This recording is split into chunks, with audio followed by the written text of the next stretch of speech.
งอนก็ถือว่าทางพิธีของพวกเราก็ถือว่าสำเร็จเสร็จสิ้นได้กา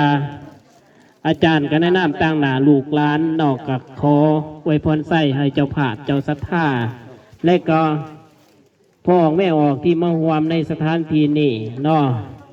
ให้มีแต่ความสุขกายสุขใจและการอำนาจการปกครองของบ้านก่อผู้ของพวกเฮาเนาะเพิ่นกันไหลมาร่วมแต่กัญญาติพี่น้องมาแต่ไก่เนาะ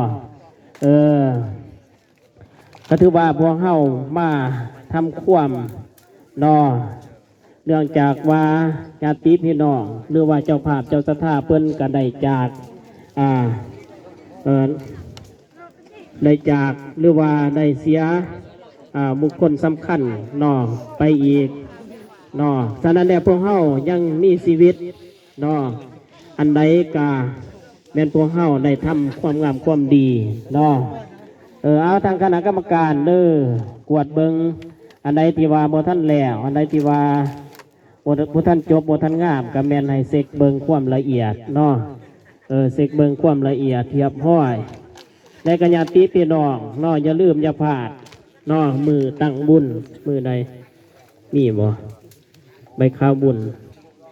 เอาคือว่าล่วงหน้าไว้ก่อนเนาะทางเจ้าภาพเพิ่นกาสิได้แจ้งเติมแต่ปัจจุบันกับท่านได้ปรึกษาหารือกันเนาะแต่ว่ามื้อนี้เป็นมื้อที่พวกเฮาได้สงสการ